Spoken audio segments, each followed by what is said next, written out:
So, good afternoon, everyone. That wasn't so great. Good afternoon, everyone.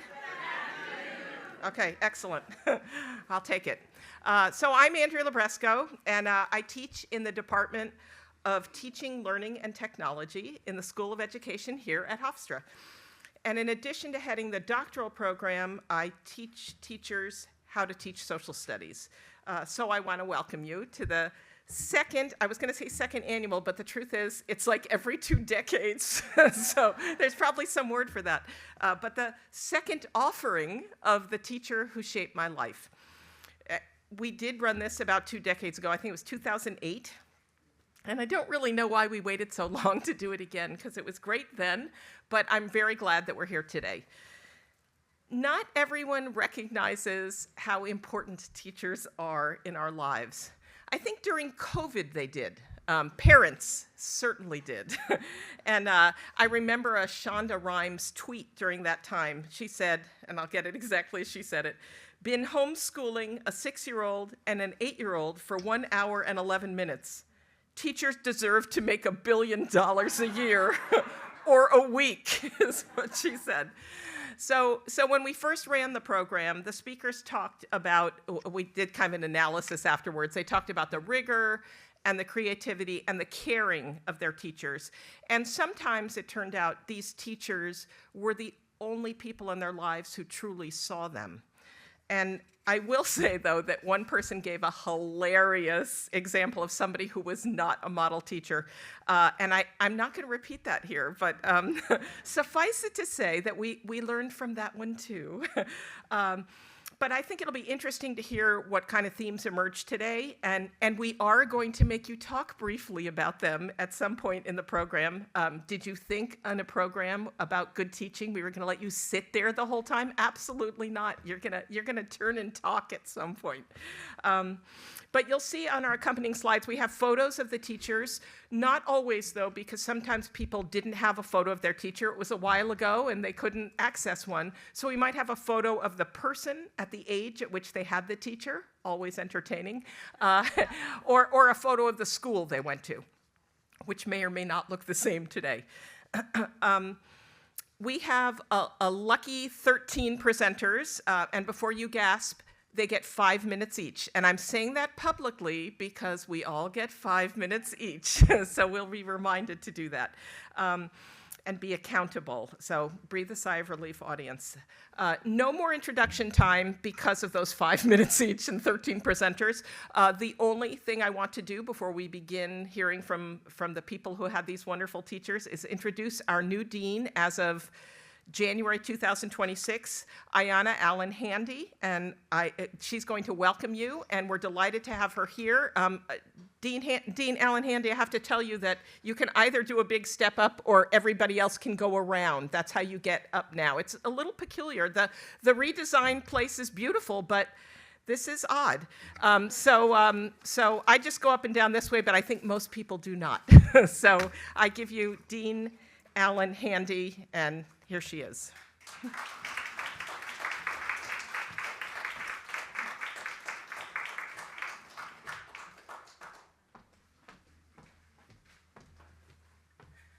Good afternoon, everyone. Thank you for the warm welcome. Thank you, Andrea, for all of your hard work. Planning this event. When I got here, January 1, this was one of the first things that I heard about. Got it on the calendar right away. But when we think about teachers, we really think about that lifelong impact. I was a first grade teacher and a high school counselor, and so having been on the other side of being a teacher has been so powerful for me. One, when Andrea asked me to share about my own teacher, I kept saying, I want to hear about everybody else's teacher. I don't want to talk about mine, but then I really got into a stance of reflection about my teacher, my second grade teacher, Miss Greenfield. I grew up in Philadelphia, in a suburb about 20 minutes outside of Philadelphia. It was predominantly white community. We were one of the first black families that moved into that community in kindergarten.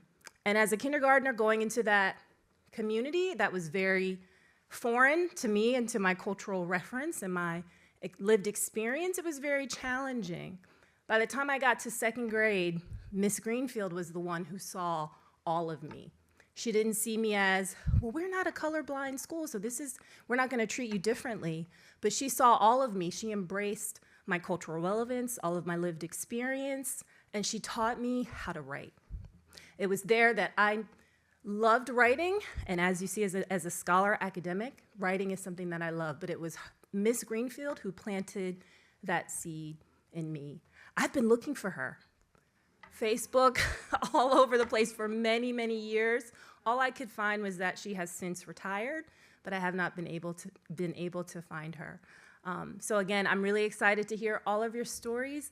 Welcome to Hofstra, welcome to the School of Education, and let's pay homage to the amazing teachers that have impacted those of us who are speaking today. Thank you for having me.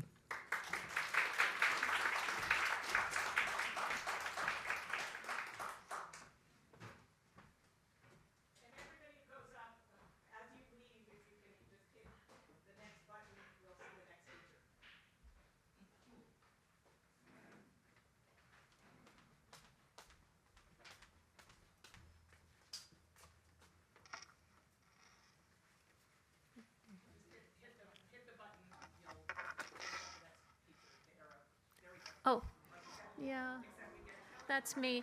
And as you notice, I have the same fashion sense from many years ago. Same hair, same clothes. Mine's the tale of two teachers. So just when you think it ends, I promise you there's just a little bit more about a different teacher. So my story begins in instrument night. That's the night early in the school year when fourth grade students and their parents are introduced to band instruments. I remember the amazing display of shiny instruments, and that night I chose the flute. We were told that the school did not provide instruments. Instead, the district partnered with a local music store that offered a rent-to-own program. So I asked my parents when I'd be getting my flute, and my parents gently broke the news. They couldn't afford to rent me a flute. I was heartbroken. Each week, I watched as the instrument lesson students were called out of class, proudly carrying their rent-to-own instruments, off to meet with Mr. B, while I stayed back to do classwork. I wanted so badly to go with them. My parents recognized how upset I was, and my father came up with an idea. He took me to the local music store and showed me the display case full of recorders. I'd never seen one before, but I thought they looked a little bit like clarinets. So my dad told me to ask Mr. B if I could play the recorder, since we couldn't afford a flute. The next time that the instrument kids were called out of class, I asked my teacher if I could go with them so that I could speak to Mr. B about playing the recorder. Well, Mr. B gave me a quick, sharp no and sent me right back to class. But that isn't the end of my story with Mr. B. That Christmas, my parents surprised me with my very own rent-to-own flute. By then, I was 4 months behind the other students. Another student, Mary, was also starting late, and we began lessons together, trying to catch up as quickly as we could. We were placed in the same lesson group with the students who had a 4-month head start on us. It was a struggle, and after a few lessons, Mr. B said to Mary and me, "If you can't play Good King Wenceslas by next week, you're out." I remember thinking, play it? I can't even say it. So I don't remember much else about Mr. B, but I do remember how he made me feel. And I didn't realize it then, but that feeling would go on to shape the teacher that I would become. And for those of you who don't know me, I became a music teacher. Believe it or not, I owe a small part of my journey to becoming a music teacher to Mr. B. In an ironic way, my experience with Mr. B taught me not to give up. It taught me the importance of advocating for students. And Mr. B taught me, perhaps unintentionally, that every child deserves a chance to experience music. It's ironic that I now teach college students how to teach children to play the recorder. And it often reminds me of my experience with Mr. B so many years ago. Looking back, I can see more clearly than what my 9-year-old self could see. Mr. B was most likely an itinerant teacher, probably young and possibly in his first job. He was likely still learning himself, And because of that, he also taught me something. He taught me that teachers grow, and I hope he did. So the other teacher in my story is Mrs. Heasley. I met her the following year when I was in 5th grade. She was unforgettable. Her classroom was wonderfully inviting.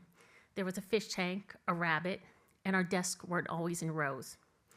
Mrs. Heasley had us write and bind our own books. She had us make our own cardboard cameras and sent us out to the playground to take pictures. She sat with us on the steps of the schoolyard at recess, and she refused our pleas to tell us her first name, which we all knew was Felicia. Mrs. Heasley made school feel like a place that I wanted to be. The next time that I saw her, I was in high school, serving on a district committee with her. She sat across from me and smiled that familiar smile. I was shy and unsure if she even remembered me, so I just smiled back. Over the next 2 days, I never found the courage to say anything. Looking back, I wish I would have told her that she was a wonderful teacher, that she made me love coming to school, and that she was the reason that I loved to read and write. Several years ago, I heard that Mrs. Heasley had passed away. I wish I could tell Mrs. Heasley how much she shaped the teacher that I became. I still carry her influence into my class every day.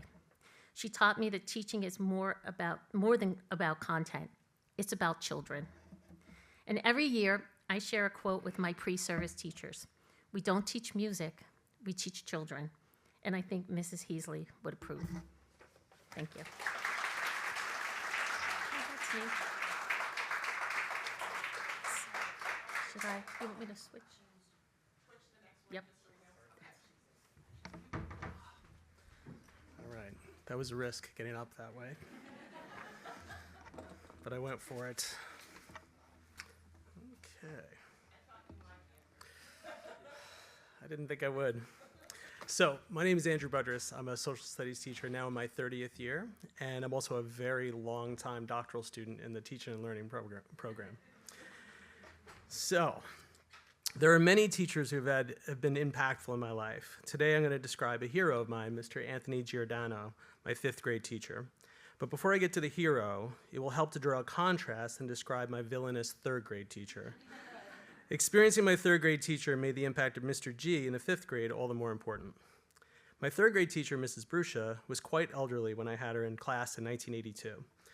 I'm 51 years old, and my experience in 3rd grade was much more typical of Catholic schools a generation earlier. Mrs. Bruscia enforced discipline using verbal and physical abuse. I distinctly remember her grabbing my hair, back when there was enough, and grabbed my hair and hitting my face on the desk for talking out of turn. She frequently slapped and cursed students as a response to the misbehavior of us as 8-year-olds. I earned very high grades that year. My success in her class was similar to the way that steel production increased in Stalinist Russia in the 1930s. I was too terrified not to perform. It took decades before a high school student of mine told me that her name, when translated from Portuguese, meant witch. Sometimes the origin of a name really hits the bullseye. I endured 3rd grade. It was like going to school twice a day, once in her class during daylight and again after dark in my nightmares. But I'm here today to talk about my 5th grade teacher, Mr. G. He was young, energetic, and engaging. As you can see, he had a slight build and stylish clothing. He wasn't the picture of masculinity from the movies, but he absolutely controlled the room with his positive energy and his mischievous nature. All eyes were on him, and he could lead the class in whatever direction he chose. And unlike Mrs. Bruscia, Mr. G used his authority to motivate his students, not to terrorize them. It was evident that Mr. G was a powerful man. What inspired me was that he seemed to possess the kind of power that I could develop one day. As a doughy 5th grade boy with very thick glasses, I struggled to imagine how I could grow up to be someone I was proud of. It took longer than it should have to realize that I had a vision problem. By then, my complete failure at hitting a moving baseball led me to believe I had nothing to contribute athletically. And my awkward looks made me feel like I could never attract the girls in class. I didn't see myself as someone who could ever get much attention from my classmates. But Mr. G had his class's adoration simply for being smart, funny, kind, and engaging. Those attributes did seem like something I could develop. And when I worked hard to follow Mr. G's example, I not only became well-liked, but I also became more proud of myself. Mr. G also showed me that different students had different needs. An important thing to know about the 5th grade version of myself was that I would not shut up. Right then, I should have foresaw my future as a social studies teacher. I couldn't resist the opportunity to crack a joke or lean over to make some comment to a random classmate. Mr. G moved me away from my friends, but I still couldn't help myself. About a month into the school year, he moved me out of the horseshoe configuration of desks and attached my desk to his desk in the front with my back to the rest of the class. Yeah, that immediately improved my focus. Despite my progress, he left me there all year. It didn't take an IEP meeting to determine that isolated seating was, in fact, my least restrictive environment. And while it looked like a punishment at first, I quickly saw it as a daily reminder that he cared deeply about me and my success. My mother was a Catholic school teacher, and when Mr. G eventually became a principal, she would see him at conferences from time to time. He would tell her decades later that he would share the story about my seating to parents whose children had difficulty focusing. He would say it was proof of how you have to be creative and assertive to give kids what they need. I excelled that year academically. My desire to show Mr. G that I was worthy of his attention was a better motivator than the fear of Mrs. Bruscia. It's a lesson I learned in elementary school. Respect for human rights beats authoritarianism when you want to motivate the masses. It only occurred to me as I was preparing for this evening that Mr. G was my first male teacher that I ever had in school. I was blessed to have a wonderful male role model in my father. But Mr. G was very much the type of man that I always hoped to emulate. He was powerful but not dominant. He was supportive but not one to placate. He was an expert, but he only used his expertise to serve. I didn't know that I'd become a teacher when I was in 5th grade. Now that I'm in my 30th year as a social studies teacher, I realized that Mr. G had a profound impact on who I am both in and out of the classroom. Thank you.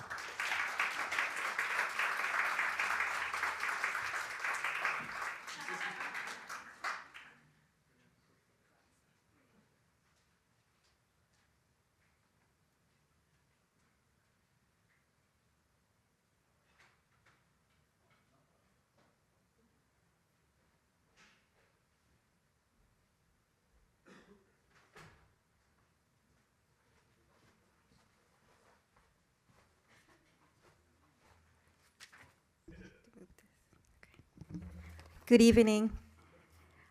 My name is Sarah Firdos, and I am a graduate student at Hofstra University. Today, I would like to speak about my 6th grade teacher, Mr. McLaughlin.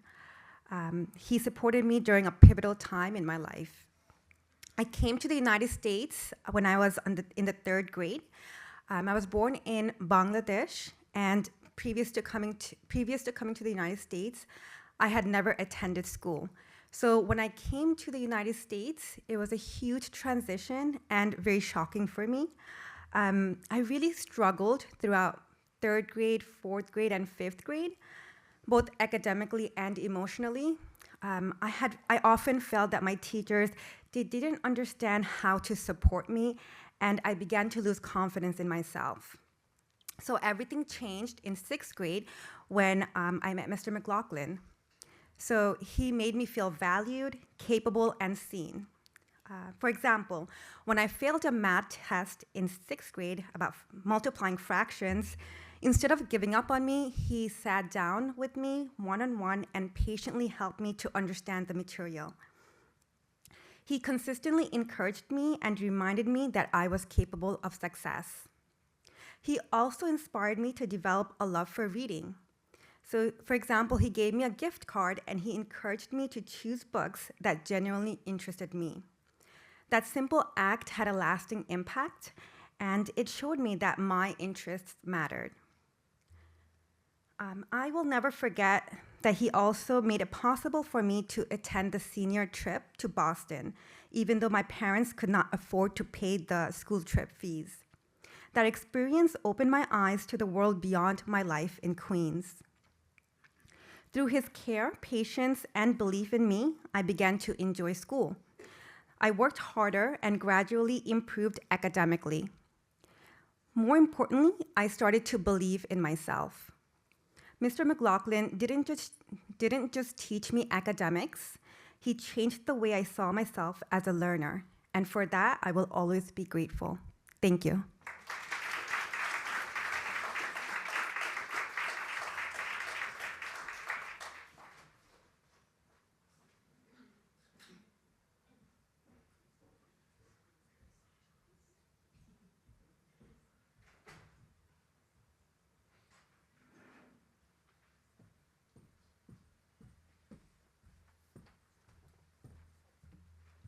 Hi, everyone. Mr. Wilson, Jerry Wilson. I'm Gloria Lodato Wilson, Jerry's wife. Poet, stained glass artist, activist, conscientious objector, father, husband, teacher. Jerry became a teacher after years of my dad saying, "Jerry, you'd be a great teacher." He finally listened in his late 30s. Of the many stories I'd love to tell you, two stand out. One year, Jerry had a student who, for some reason, insisted on sitting under Mr. Wilson's teacher's desk. Jerry would pass out papers to the other students sitting dutifully at their desks, and then would hand the paper down under the desk to the student there.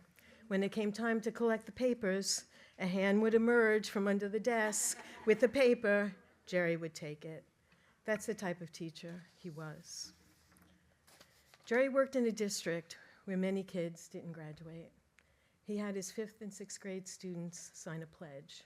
"Dear Mr. Wilson, I will graduate from high school."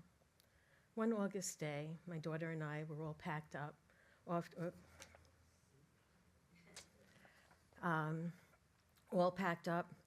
her first day at college. The phone rang. "Can I speak to Mr. Wilson, please?" "Oh," I said, "who is this?" "Amanda." I remembered Amanda as one of Jerry's favorite students, star of at least 2 of the plays he directed. "Oh, Amanda, I'm so sorry to tell you this, but Mr. Wilson died last spring." "Oh, no." I called him to tell him I graduated from high school and from college, and I'm starting my teaching job in a week. I wanted him to know I became a teacher because of him. "Oh, Amanda, he'd be so proud of you." I couldn't say that Mr. Wilson, Jerry, was the best reading teacher in the school, but I do know he instilled the joy of reading and learning. He excelled in teaching his students to think, always be curious and wonder why, to be kind to each other, and to look out for each other. For a bit of time, we had a Jerry Wilson Memorial Humanitarian Award. The requirements for the student winner were a student who was sensitive to the needs of other students, a student who is an independent and creative thinker, a student who does random acts of kindness without looking for recognition, a student who loves reading and is interested in music, theater, and the arts. You might be curious about this photo here. Jerry always wanted to make his class memorable, including the class picture. At first, he gave each student a flower to wear, but then he must have gotten tenure because out came the togas, the crazy clothes, the stuffed animals, and baseball caps. I'm pretty sure many of his students remember that class photo day, and Mr. Wilson as a great teacher. Thank you. I've loved sharing my Jerry with you. He actually died 22 years ago this morning.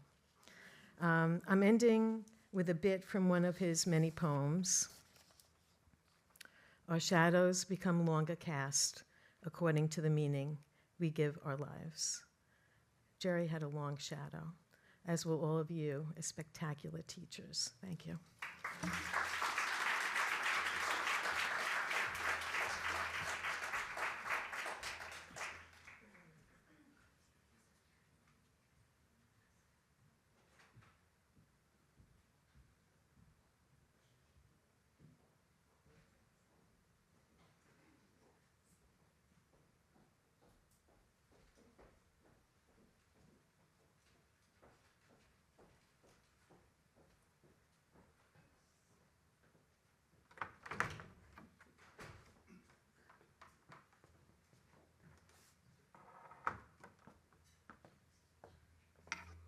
Good afternoon. My name is Judy Fuse, and I was the lucky recipient of a strong pedagogical lineage. I struggled with who do I talk about, Ralph Wallingford, or do I talk about Jeanette Barber, or do I talk about Dr. Wallace Dunn? So I'll go briefly through the three. When I was in the fourth grade, you've heard this story earlier today. When I was in the fourth grade, Miss Barber came to our classroom with her cart of instruments and demonstrated each musical instrument. And I fell in love with, guess what? The flute. So I ran home. We lived on a farm, and I ran down the highway from the bus stop, and I said, Mother, I've got to have a silver shiny flute by tomorrow. And we could not rent them. You had to buy your own instrument and bring it. And Mother's answer was, we'll see. Do you know what that means? We'll see.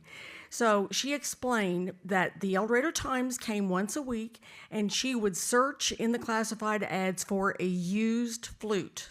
And if she could find one and she could afford it, then I would get my silver shiny flute. Well, every week I would run home. Was there anything in the paper? No, not today. One day she finally said, well, I have some good news and some bad news. The good news is that I found you an instrument. I bought it. $15. And it's not a flute, it's a clarinet. I was crushed, really upset when I saw it. It wasn't even wooden. It at one time had been some kind of metal that had some dings in it, and the case was just falling apart. And she said, well, I can't get my money back, so you might as well take it and show it to Miss Barber and see what she says. So in tears, I walked down the highway with that beat-up case, and I showed it to Miss Barber. She taught me how to play, not one note, she taught me how to play the entire piece, Mary Had a Little Lamb. I can still picture how it was fingered. And so I ran home that day playing it for my family, and that was the beginning of my journey with Miss Barber. What I just thought about today while I was sitting here, when she would give us our lessons, we were always waiting in anticipation for the first time that she would snap her rubber girdle. She always did. She never failed us. She was a wonderful, wonderful teacher. Not only did she teach band and orchestra instruments in all three elementary schools, she also was the high school chorus teacher, so I had her for many, many years. And by the way, in this little town in El Dorado, Kansas, we had 200 singers in our high school chorus. 200. So next down the road was Ralph Wallingford. Mr. Wallingford was the band teacher for middle school and high school. And when I hit the 7th grade, that was the first year of middle school, Mr. Wallingford heard me play, and he said, I'm putting you in the high school band. Boy, that was a great thing for my ego. I loved it. And we had tryouts every Friday, challenges to try to get higher in the ranking of the seating. And by the 9th grade, I was in first chair in the high school band. And he was so encouraging and supportive. He taught me how to conduct and would let me conduct the band from time to time. He taught me how to change the pads on my clarinet if a pad was faulty. I would go in his office with this little Bunsen burner and change the pads. And he always encouraged me to practice more and more. He made the connection with Wichita University. So when I was about 15 probably, I was driving, did you hear that age, 15? Driving to Wichita. So anyway, never was arrested. The police kind of they just turned their head. They didn't bother me. And but the thing I remember most about Mr. Wallingford to this day, I'll never forget. He kept me after band one day. He said he wanted to talk to me. And I couldn't imagine what I had done wrong. And he said, Judy, I just want to let you know something. You're a big star in El Dorado, Kansas. For 3 years, you've been the drum major of the band, leading the band. and you have all of these high scores on playing the clarinet, your first chair clarinet, and you teach baton, piano, and clarinet to 20 students every week. But let me tell you something, it's a big world.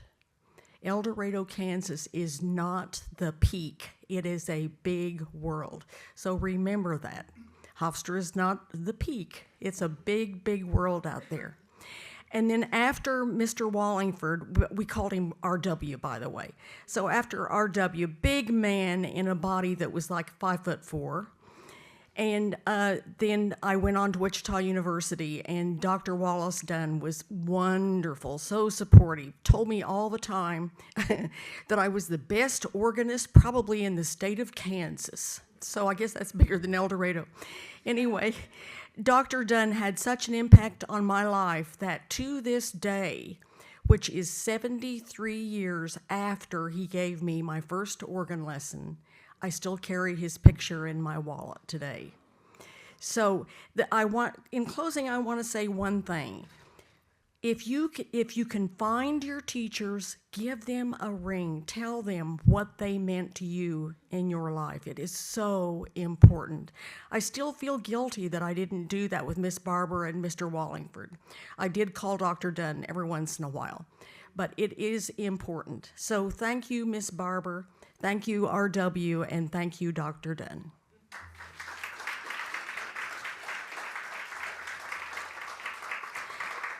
I push enter. Oh gosh. Okay. Thank you. Good afternoon. I'm Will Anderson from the School of Education. Before my time as a school administrator, I was a Spanish teacher, and I constantly refer to myself and other language teachers as language nerds. Are there any other language teachers here in the audience? None? None? Okay. Well, it is a term of affection, trust me. So they all know what I mean. But at some point in our lives, we all felt the power of language, and it took hold of us. For me, it was in my first Spanish class in 8th grade. Picture it, Jamestown, New York, in Western New York, the late 1900s. Jefferson Junior High School. Is anyone here from Western New York, by any chance? Yes, back there? Where, Buffalo? Syracuse, okay, great. Well, go Jaguars. That first day of 8th grade, I met Senora Barbara Goldman for the first time. She was a spitfire, always full of energy, always with a smile on her face. And from the moment I entered her classroom, I felt transported to another world, one that exposed me to other cultures, different foods, new music and art, and more importantly, different customs and beliefs. As a young boy raised in a mostly white middle-class neighborhood with somewhat minimal exposure to diversity, my eyes were open to seeing the subtle yet powerful ways that race, privilege, and identity shape people's experiences, opportunities, and sense of belonging, all while a sense of urgency to communicate with another language was constant. Okay, did we have to memorize instead of interpreting readings, and we used conjugation charts to figure out how to conjugate verbs? Yes, it was the 80s. But each night I got to go home. I was all in. I was able to share with my monolingual family what I learned as we sat at the dinner table that night. The language bug bit, and it bit hard, thanks to Senora Goldman. She was the first of several women who shaped my life and my career direction. I continued studying Spanish throughout high school with Senoras Gustafson and Hakel, and then I took Latin as a senior with Mrs. Devine. I studied French and Spanish at Jamestown Community College with professors Martha Lindner and Kathleen Johnson, and I focused exclusively on Spanish at Syracuse University with Dr. Vilma Mansotti. And as a graduate student at Syracuse, under the tutelage of Dr. Elvira Swender, I learned the importance of focusing on language proficiency as a teacher. All of these amazing and inspiring women lit a fire in me that transformed into a career anchored by a love of language and an understanding of and interest in other cultures. They fostered in me a deep sense of curiosity, confidence, and lifelong commitment to seeing the world through the eyes and through the languages of others. So when I call language teachers language nerds, I hope they feel the love. And gracias, Senora Goldman.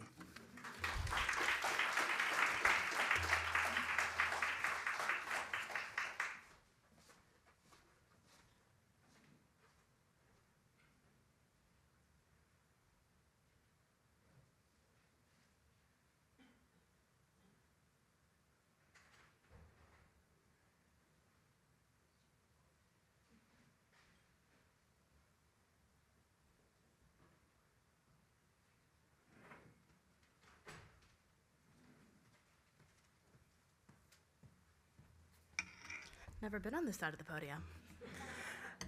Good afternoon, everyone. My name is Lindsay Hamburger. I'm an undergrad student here at Hofstra, and I'm a junior majoring in social studies education. Junior year of high school is kind of notorious for being one of the worst. Whether that's because of the friend drama, the workload, or the college prep, I could not tell you, but I can tell you that mine was no exception. On top of a full course load, way too many extracurriculars, and all of the other usual high school nonsense, I was learning how to manage a brand new ADHD diagnosis and what I was later able to identify as a depressive episode. By October, I felt like everything was falling apart around me and I couldn't keep up, no matter what I did. Enter Miss Chow. AP English Language and Composition probably had one of my biggest workloads that year. In turn, it was the first class that started slipping when I started to spiral. I remember the morning that I got a notification that I was at risk of being denied credit for my junior year from missed classes, and 40 minutes later, I had to walk into Miss Cho's class and take an essay test. 40 minutes to write 3 pages by hand. Imagine that. Miss Cho saw the look on my face and immediately pulled me aside and asked what was going on, and I explained. And she told me, just do your best, get done what you can, and I'll grade it keeping in mind what's going on today. That was the first time I can remember being seen as a person first and a student second. Miss Cho gave me space to breathe, an adult to talk to, and grace when I needed it. At a time when even getting out of bed felt impossible, she helped me protect my future. Eventually, things got better, and as my senior year began, Ms. Cho was right there again with a college rec letter, a second set of eyes for my application essays, and she cheered me on when, at the last minute, I decided to change my mind and start my college career at Nassau Community College. To this day, hers is the first classroom I look for when I visit my high school. Ms. Cho taught me that it's okay to take a step back and to put myself first. She was the first teacher who truly understood how my brain worked, who made me feel seen, and who saw me as a person before anything else. Ironically enough, one of the most important lessons she taught me is that there's a world outside of school, that it's okay to have a life outside of your academics, and as I'm going into teaching, that it's okay to have a life outside of being a teacher and an identity outside of that. And that is probably one of the lessons I am most grateful for. Thank you.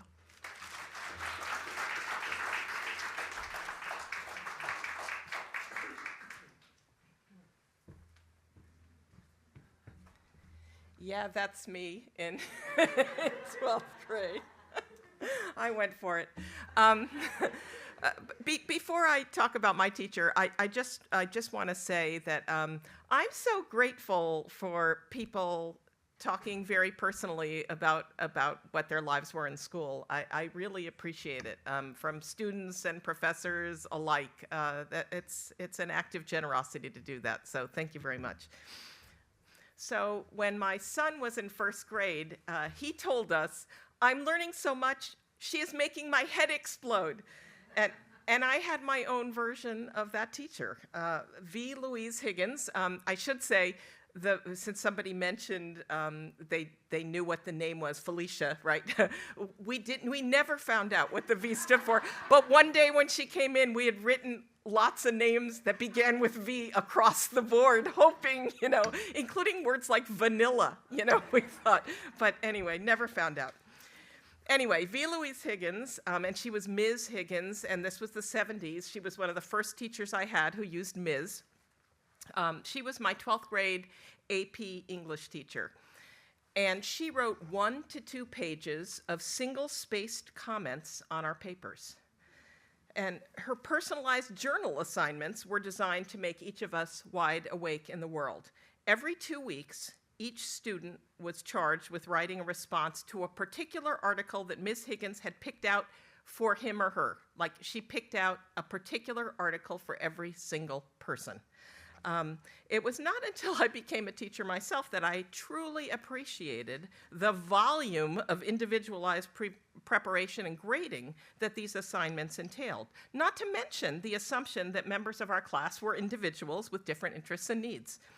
My first assignment was a My Turn piece in Newsweek, and older folks in the audience know what that means. An immigrant had written about immigration policy in the one-page article. I was tasked with writing a letter to the editor in response. I felt pretty good about what I'd written until I got the 1.5 pages of single-spaced comments back.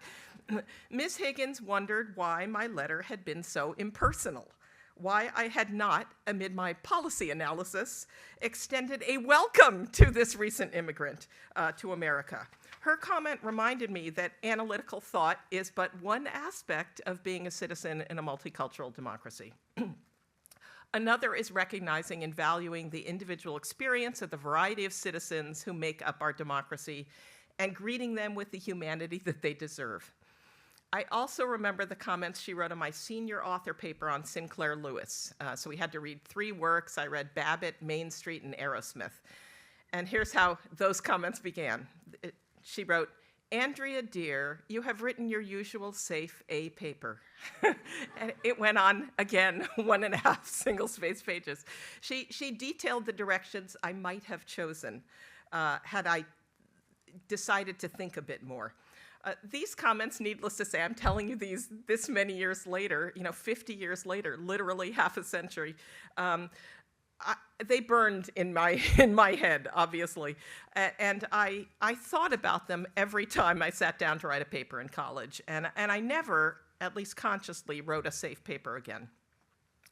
The first book we read that year was Anna Karenina. Seriously, that was book 1. Now, I'm thinking with my teacher hat now that maybe that was because we had 27 kids in the class and she was trying to get people to drop. I don't know, but now that I think about it. But the part we had as our first assignment was to read the part about it that takes place in the art studio and then bring in an artwork of some kind and explain why it was art. I know. I'm thinking like that first in September, we were trying to figure out what art is.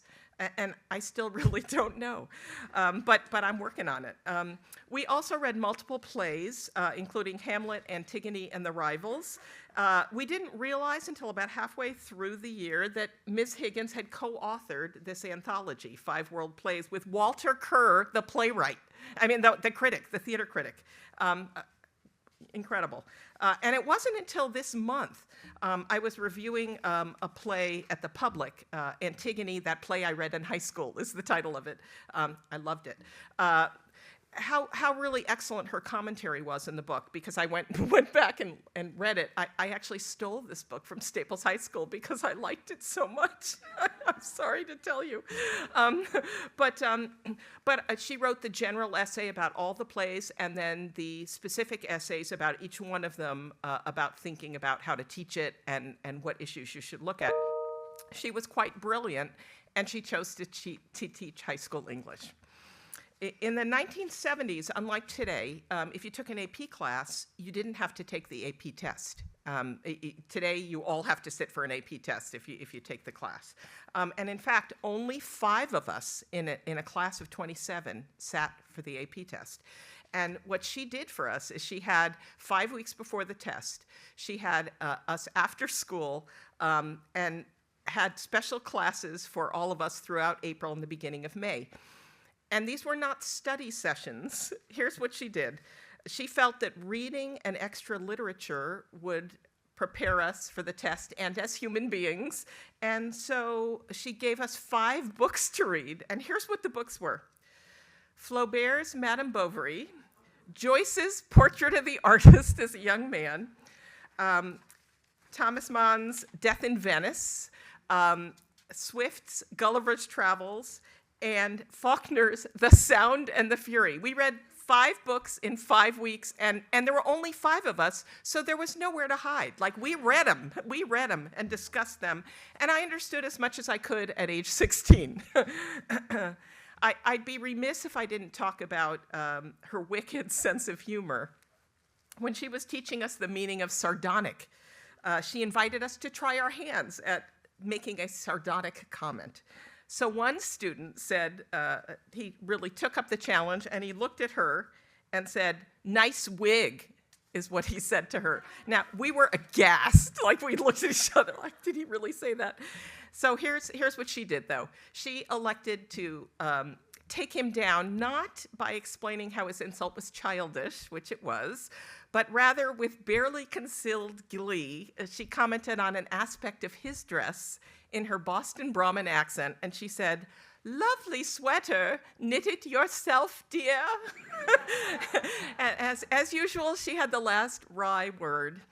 After the AP test, she let everyone in the class pick some kind of entertaining activity to plan, which included a spelling bee and a softball game and a party at her house. She hadn't offered to have a party at her house, but 2 guys in the class, one of whom was the wig guy, truly. He said we were going to have a party at her house, and she immediately embraced it. She had photos all over her house of all the places she'd been, which were incredible. And I think, though, the thing I remember most from being at her house was seeing that next to her living room table, she had, starting down here and going right up to the top of the table, magazine articles ripped out, ready to give for those journal articles that we were going to correspond and respond to. About 20 years ago, I reconnected with her when I was running the first Teacher Who Shaped My Life. I was going to see if she could come because I grew up in Connecticut. She wasn't able to. She was getting up there and wasn't able to travel, and had just gotten her hip done, and it wasn't going to happen. I did have my 7th grade social studies teacher, Mr. Watson, and he came, and it was wonderful. But what happened by reaching out is I had a 10-year correspondence with her that I really treasured, and there wasn't one letter or email that didn't make me laugh, and I'll just give you one example. She wrote me about Teach for America. She knew I was in education and was not pleased with Teach for America, and this is what she said. "My fragile bones stop me from slugging grandparents I overhear counseling their grandchildren that they should use Teach for America as a way station while they figure out what to do with their always enormous talents." And that was her italicized emphasis. "However, one must be content with hoping all such TFA views are operated on by young surgeons who just dropped into medicine to get background for the string of novels or TV scripts they intend to write as soon as they have enough information."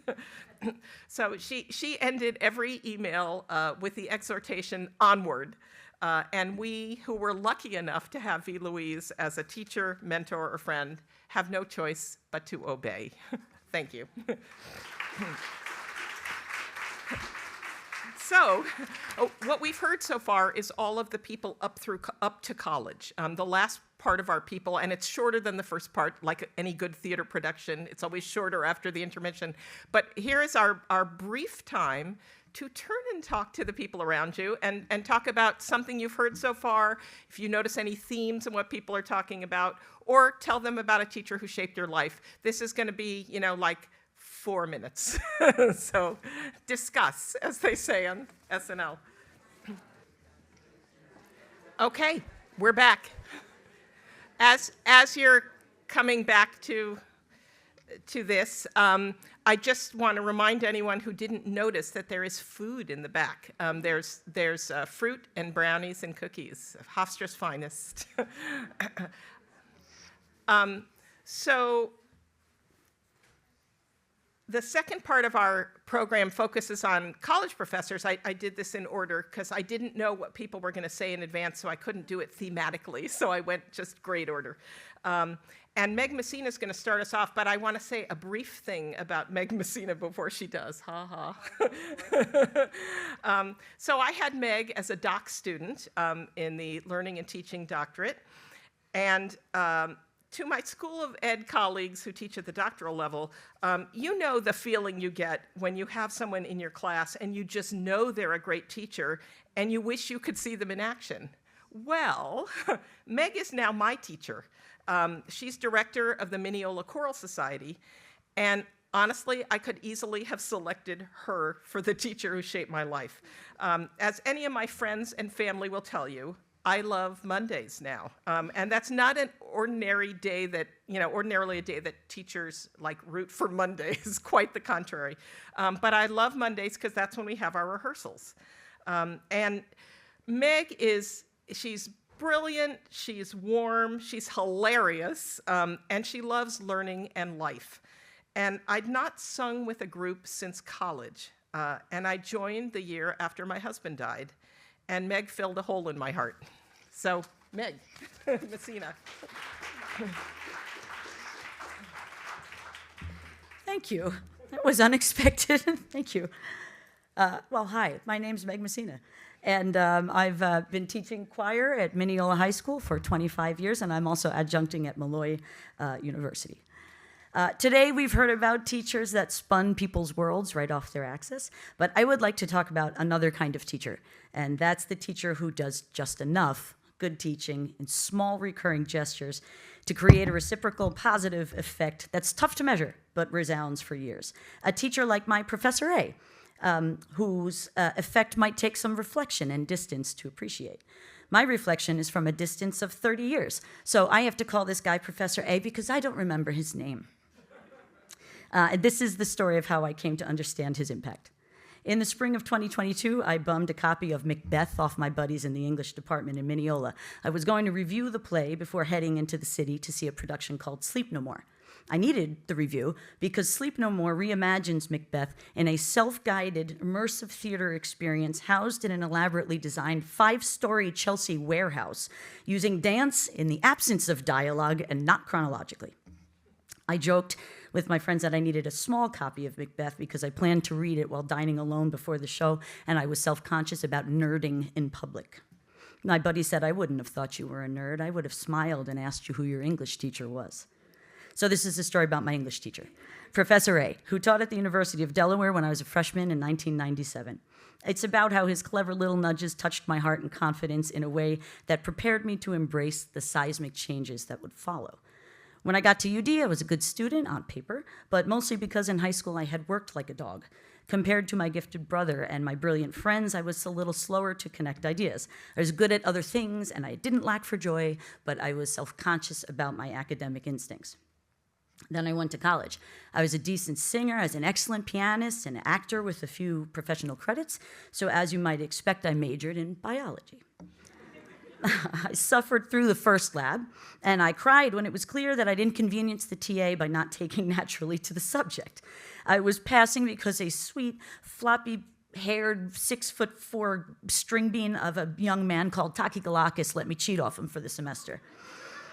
My parents don't know that, and they're here, so I'm sorry. My life unraveled after a raging bacterial infection sidelined poor Taki Galakis, and I was forced to reckon with my lack of direction. I begged to come home. My dad said I was tough enough to finish the year, and my mom made it bearable. She said, we will pay for you to take a maxed credit load in the 5 most interesting topics that you can think of, so long as one of them is English. So I took the class bulletin, physical, in the late 90s, back to the dorm, and I read a litany of pretentious course descriptions. They read like their teachers thought, this is it, the construction of the perfect course description blurb. This is my moment. They had pompous titles like these, which I definitely did not make up for the purposes of this speech. English 110B, past presence and polyester, textual existentialism in pre-industrial, postmodern holistic ecosystems. And they had prerequisites like gravitas. So I read until I got to this one. English 101, tragedy. And this one I didn't make up. This class will explore tragedy. We'll read Dante, Shakespeare, and Homer, but we won't get anything done because we're going to be crying so much. And I knew I could learn from a guy who described his class like that. In retrospect, Professor A was probably TAing some freshman lit classes to fund his novel. He looked like he pulled his clothes out of a densely packed hamper that may or may not have been under his desk, where he may or may not have spent the previous night. But he was funny, and we loved him, and we showed up every day because of that, and because of the way he wanted us to love the work. Sometimes he would rap his knuckles on the desk, and he had this urgency, and he'd say, "Don't you see? Isn't this great?" Throughout my education, I protected my pride by shutting my mouth in class, but Professor A had me engaged just enough to respond. I'm sorry, my thing is having some kind of meltdown here. Professor A had me engaged just enough to respond, that I wanted to respond. So if I had something to contribute to Tragedy 101, I emailed it to him. I'm sorry, my thing is literally going into comments at the moment. I need one of my 17-year-old high school students to come and tell me how to do this. Hang on, I'm sorry. Okay, I think I've got it fixed. I did, okay. Good job, Dr. Messina. Throughout my education, I protected my pride by shutting my mouth in class, but Professor A had me engaged just enough that I wanted to respond. So if I had something to contribute to Tragedy 101, I emailed it to him. And he would say, "Your peers might want to hear these interesting points." And I'd say, "Thank you," and continue via email. On my third post-class analysis, he responded in all caps, and I can see it like a photograph. It said, "Rah, rah, rah, talk in class, rah, rah, rah," exclamation point. So the next day he asked a question that I know now he must have crafted with me in mind. He waited for me to raise my hand. I am 600% sure he overpraised the value in whatever I said, but it was a slick way to set a kid up for success, and I became a little braver. So I read, talked, wrote, and connected. Professor A gave me Dante, and I remembered that my grandpa had just finished a lifelong dream to translate Inferno from Italian into English, which was a language in which he was fluent but rarely used. So I connected to Grandpa, and he drew the 9 circles of hell on a cocktail napkin for me to show me how he imagined them to look. Professor A gave me Macbeth, and when my brother found out, he took me to see Patrick Stewart play him in a black box theater in Brooklyn. So I connected with my brother. He was in Columbia Law School at the time and for sure could not afford the tickets. Professor A gave me the Odyssey, and he didn't make fun of me when I connected it to songs from The Muppet Show, although he almost certainly should have. So I connected with myself. He taught me that good writing starts with the curation of ideas and that good editing is artistry. He tried to teach me to say in 10 words what I wanted to say in 70. He failed there. Professor A made me feel smart. The semester went just well enough for me to stick around UD, which made me just comfortable enough to wander into the music building one day where I heard a choir and thought, "Oh, I'm going to major in that." I had no choir experience at the time, but I was armed with the confidence and renewed wonder of someone who had just learned she was smart. I auditioned for the music department, and the following September, I met the professor who would give me a home in the music department and show me a path that I'd follow for the next 28 years. A decade after he took me to see Macbeth, my brother took me to see Sleep No More, and it blew my mind. I have taken countless other people to see it since, and I still review the play before the performance. It's still work for me to untangle the themes, but I do it because it enriches my life. It connects me to some of the conditions of being human. I have the confidence to put in the time, though, because Professor A didn't allow me to shrink. I've tried for years to find him because I would like to thank him also and maybe learn his name. I'd like to thank him for inviting me to join in his joy and his sense of urgency. These intangible and thoughtful teaching gestures set me up for success, making it possible for me to receive the enduring good of everything that followed him. Thank you.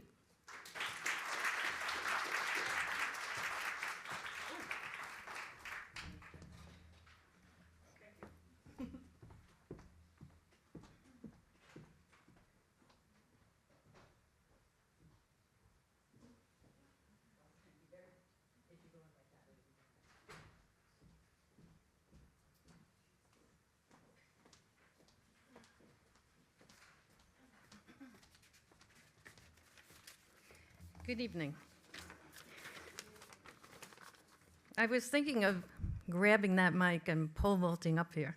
But then I remembered my age, despite my zeal. I'm Amy Kenton, a retired teacher and administrator serving on the Hofstra School of Ed Advisory Board.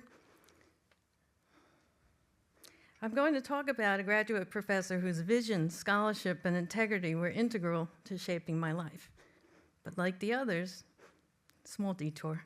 When I first heard the question, I was taken to a memory regarding my mother when I was 16, way out in the desert in Arizona, visiting on the San Carlos Apache Indian Reservation, where in the 50s she worked as a teacher and my father was a doctor.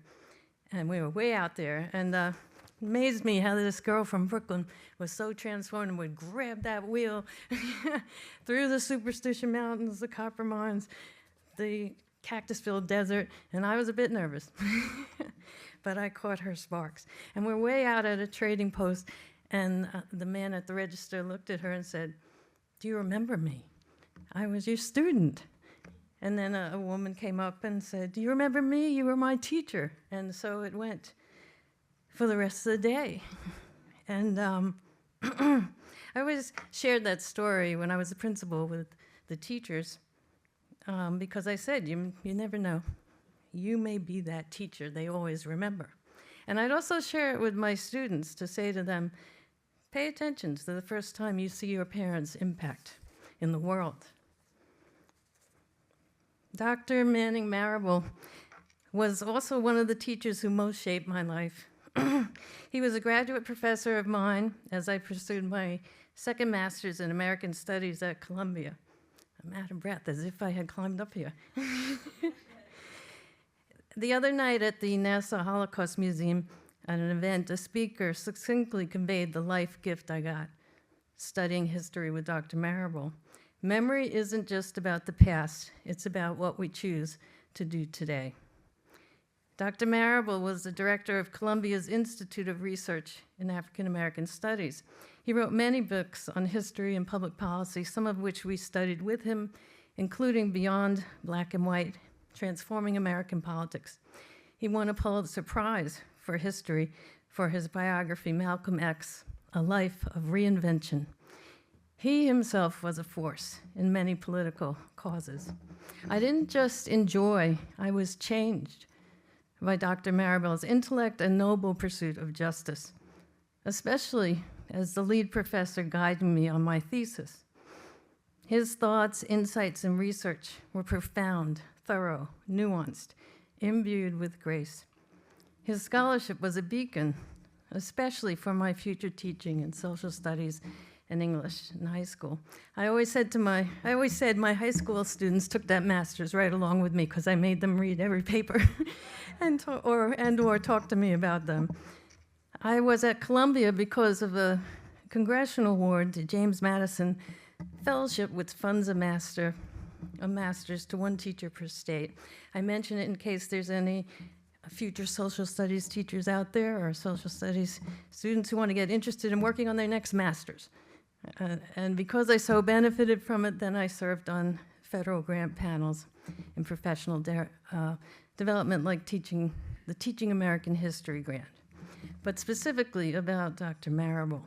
Because of his scholarship and steadfast stewardship, I was able to immerse myself in the powerful vehicle of autobiography to bring alive a time and a place and the efforts of galvanized young people to transform their community, their state, the nation, and themselves. Under Dr. Marable's tutelage, for my thesis, I engaged in research on the '64 Freedom Summer through the lens of 3 female youth activists, 2 from the South, 1 from the North, whose profound and renowned autobiographies of their experiences were of their experiences in Mississippi working on voter registration. Their strength, resilience, determination amid a repressive, violent landscape, along with Dr. Marable's insights on this revolution, plus the example of his own community and coalition building, all these freedom fighters, including Dr. Marable himself, inspired me in kind to create a variety of forums, exchanges, and initiatives in which my students would shape their visions and quests to create a just, equitable, and democratic society and world. What I especially appreciated about Dr. Manable, his keen guidance, but also that he stood back, would let you take the ball and run, key to my own work with kids, letting them dig, explore, weave and tell a story based on facets, based on facts, and most essentially, based on lived experience. In addition to shaping my teaching, Dr. Marable shaped my work as an administrator and my doctoral work here at Hofstra in youth leadership development to again sow what I learned from stellar educators like Dr. Eustace Thompson and Dr. Jonathan Lightfoot right back into my teaching. So I know I got 4 in instead of just 1, so I'll cut to the chase.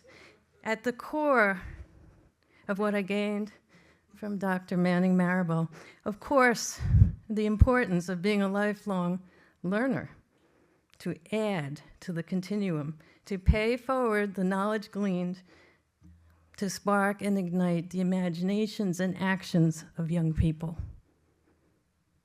As he is no longer with us, I especially thank you for allowing me the opportunity to pay homage to this wonderful man.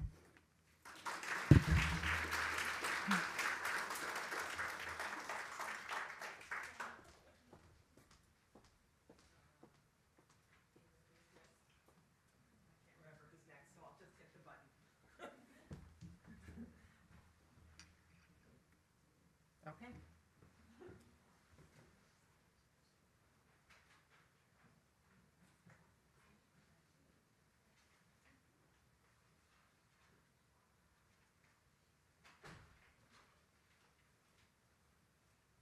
While she's setting up, I'll just ask the people who were the presenters at the end, because we're getting close, if you'd stick around for a second to take a picture, okay?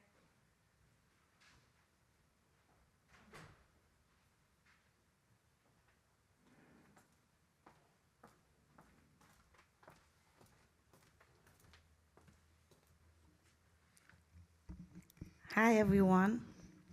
I am Adeline Munchi. I am a counselor at Nassau Community College.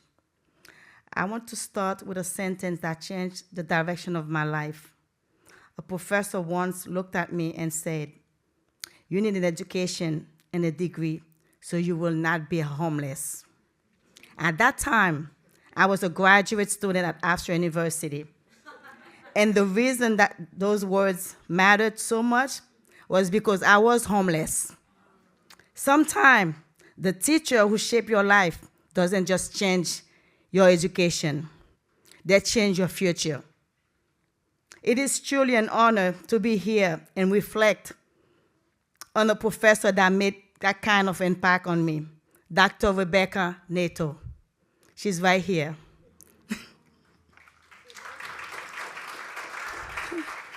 I had the privilege of being her student in the spring of 2019 while I was pursuing my master's degree.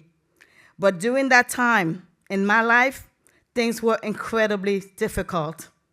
I had no place to live. I was trying to balance school, responsibility, and uncertainty all at once. I had papers due. I had exam coming up. And the truth is, I felt overwhelming. I remember thinking to myself, maybe I should take a break from school. So I went to speak with Professor Nato and told her I didn't think I could finish the class.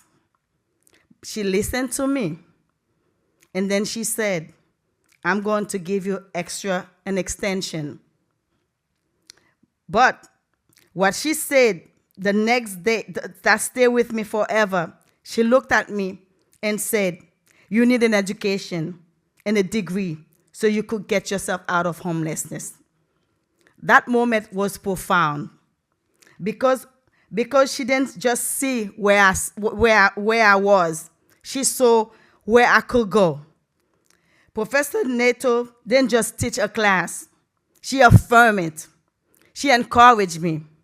She created a space where I believed I was capable and that my voice mattered. And when things felt overwhelming, her belief in me kept me going. Now, let me take you to my graduation day. That morning, I was driving Uber, and my graduation clothes. It was the final day of the PGA championship, and I was trying to make a little money before heading to campus. One passenger saw me, looked at me, and he said, "Hey, how was the party last night?" I laughed and I said, "There was no party. I'm actually going on my way. I'm on my way to my graduation." He looked at me, and he was so proud of me. And when he got out of the car, he gave me $100 tip. In that moment, it felt that the confirmation that everything I had gone through was leading somewhere. But the day still has one more test. When I arrived at Hofstra, my car broke down right in front of campus. Public safety saw what was happening and came running over. They looked at me and said, "Leave the car, we'll get you there." They put me in their vehicle, and drove me straight to the stadium. And then we ran. If you ever watch the video of that graduation, you'll see it. I was the last person entering the stadium, escorted by public safety. And as I was running into the stadium, that one thought kept repeating in my mind: "You need this degree. You need this degree. You need this degree." Those were Professor Nato's words. That day wasn't just about graduation. It was about perseverance. It was about faith. And it was about the power of one professor who refused to let a student give up. Professor Nato didn't just teach, she transformed. Because of her, I didn't just earn a degree, I gained a future.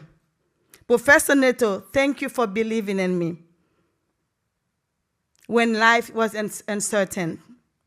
You may never fully realize the impact of the words you speak to a student, but sometimes one sentence, one moment of belief can change the entire trajectory of someone's life. Because of teacher like Professor Nato, students didn't just graduate, they rise. Thank you.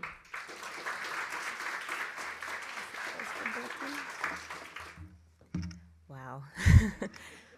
Adeline, thank you so much for thinking of me. It's just such an honor to be thought of for this event, and I just want to say how very proud I am of you and everything you've accomplished. We had a chance to catch up before the event tonight, and I am confident that if Dr. Labresco has this event again in the future, one of your students will be standing here thanking you for changing their life. So I'd like to, I'm Rebecca Nato, if you haven't figured that out. I'm associate professor here in the School of Education at Hofstra. And I would like to thank a teacher who shaped my life, and that is Professor Kevin Doherty from Teachers College, Columbia University, where I did my master's and doctoral studies. So to say that Professor Doherty had a profound effect in my life would be a very vast understatement. I started my master's program at Teachers College knowing I was going to change careers, thinking I was going to be in a master's program for a year or two, I'd be in an administrative career. And that all changed with one of the first classes I took as a master's student, which was with Kevin, and I almost didn't take the class. It was a full class. He entered an override to let me take it. And so I'm so glad that he did, because it really did change the trajectory. I went from thinking I'd be there a year or two, go into an administrative career, to knowing that I had to study higher ed policy and leadership and become a researcher and eventually become a teacher myself. So Kevin retired a few years ago from Teachers College, and his retirement party, of course, was on a Wednesday evening, and I teach on Wednesday evenings, so I wasn't able to attend. but they were kind enough to let me record a message that they played at the retirement party. So I am going to read for you what I said for that event. So I said, Kevin, I'm so sorry I'm not able to attend your retirement party in person, but I teach on Wednesday evenings. And it's ironic because the reason I have this job is a result of your many years of mentoring, teaching, and constant support, just going above and beyond the call of duty for me and for many others who were your students. I'm grateful for all the opportunities you gave me, such as being your teaching assistant, which is where I learned how to teach graduate students, and being a member of your research teams, where you gave me and other students many opportunities to take the lead with various aspects of the research. And you've always been so incredibly generous with your time, from the time I was a student and even now. Whenever I've needed career advice or research advice, you've always been there, and I try to pay that forward to my own students now. But also, I cannot thank you enough for the accommodations you provided when I was a parent of 2 young children. I was finishing up my dissertation, and I truly thought that after that, my days of being a researcher were over. This was around the time that you received funding for the second performance funding study. And although I had a great experience as a research assistant on the first study, I thought I would not be able to work on the second study because I could no longer commute into the city on a regular basis. And this was long before our current era, back when no one had ever heard of Zoom meetings and when remote work was much less common than it is now. You allowed me to be a full participant on that research team by attending meetings remotely without facing pressure to be there in person all the time. To you, that might have seemed like a reasonable accommodation, but to me, it was a really big deal. It kept my career on track at a time that it could have easily been derailed. And I've been able to do the work that I do today in large part because you allowed me to be part of that research team at a time that was critical for my career and in a way that was workable for me and my family. And I cannot thank you enough for that. There's so much more that I could say, but in the interest of time, let me just close with this. Kevin, your research and scholarship have been highly influential in the field and will continue to be highly influential. But your teaching, your mentoring, going the extra mile for your students, that may be even more influential. Thank you for everything, and I wish you all the best in retirement. And thank you.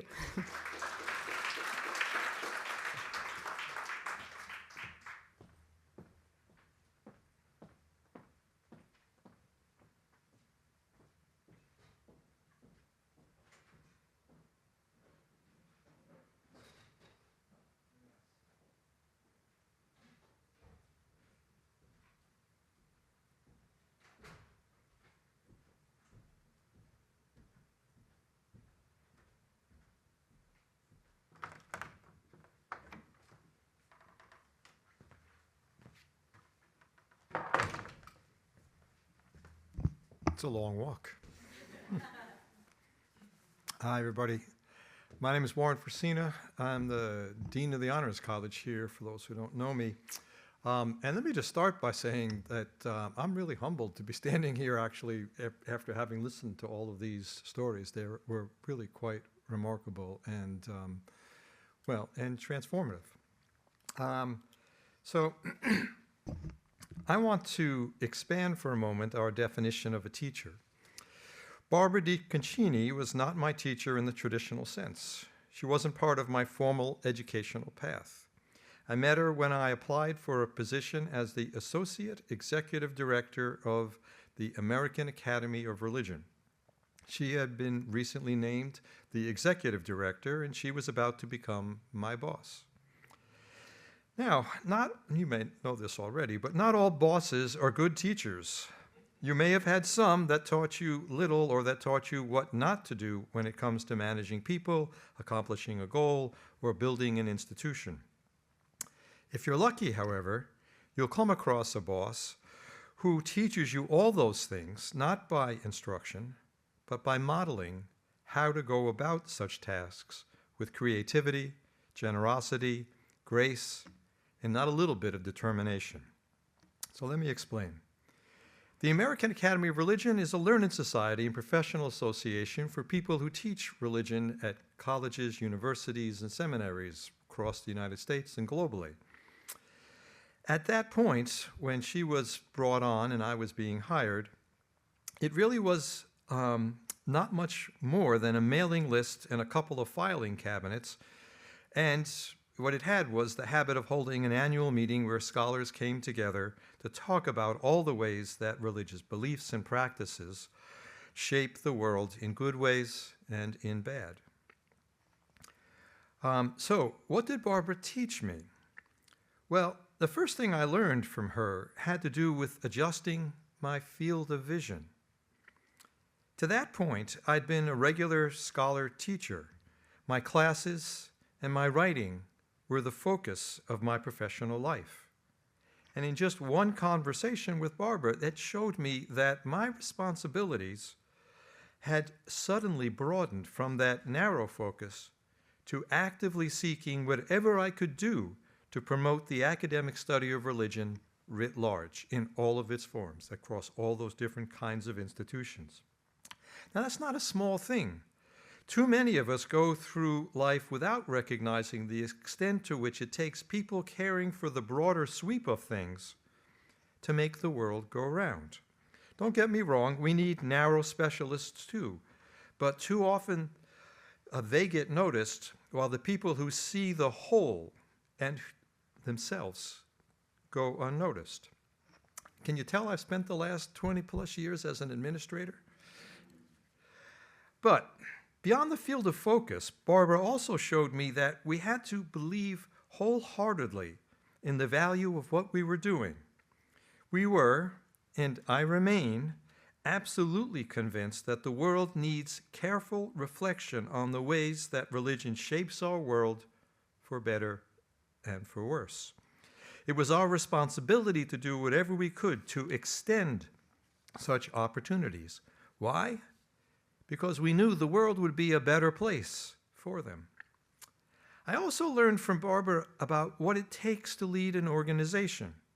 Too often when people advertise for administrative leaders, the phrase, "someone with vision," gets thrown around.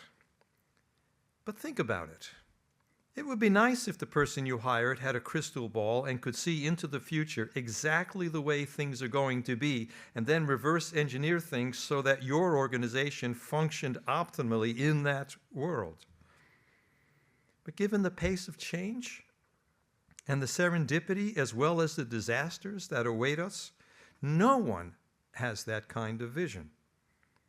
Not even the guy with the cars, what's his name? Doge guy. Not even Elon Musk. Thank you. What institutions need is not someone who knows what the future will bring, but rather someone who is good at creating opportunities for those they work with to bring into being new strategies, new practices, new rituals that build on and extend the core values and missions of an organization. Barbara's favorite phrase when she took on the job of executive director was that she wanted the winds of change to blow through the American Academy of Religion. What, you might ask, does that mean? Because to that point, for her and for all of us, remember now we're talking about the late 70s, early 80s, the academic study of religion, which along with most other fields, was largely white, male academics who had worked very hard at creating an institution in their image and whose natural and perfectly understandable instinct was to try to protect what they had created because they struggled to make it real. Okay, then how do you let the winds of change blow through an organization? Well, as she taught me, it's not by arriving with a vision and imposing it upon the board and membership of your organization. Rather, it's by creating opportunities for those who are in leadership positions to talk together, to explore questions like, what do we like best about what we do? What could we do better? Who are we leaving out of our conversations? And how would we go about making change happen? In other words, what I learned from Barbara was that true leaders are facilitators, not commanders. They give their colleagues the room to explore and expand their understanding of who and what we are so that new things can emerge, things that she had never thought of herself, but that she made happen by the way she managed those who worked with her, the other AAR staff members, the board, and of course the membership. In the years since that she was the executive director of the American Academy of Religion, the membership grew from 6,000 to 12,000. That annual meeting that I mentioned became a global event with 10,000 plus attendees, and a peripatetic institution which had moved around with each executive director, because usually it was something in the back pocket of an administrator, of a faculty member. That organization had built a permanent home on the campus of Emory University, where it still stands. When Andrea asked me to do this, my mind went first to my college teachers, or to people who had a tremendous influence on who I am and what I think. I also had mentors when I was a graduate student, but nothing comes close to what I learned by watching the way that Barbara handled herself and others during the 6 years that we worked together. Thank you.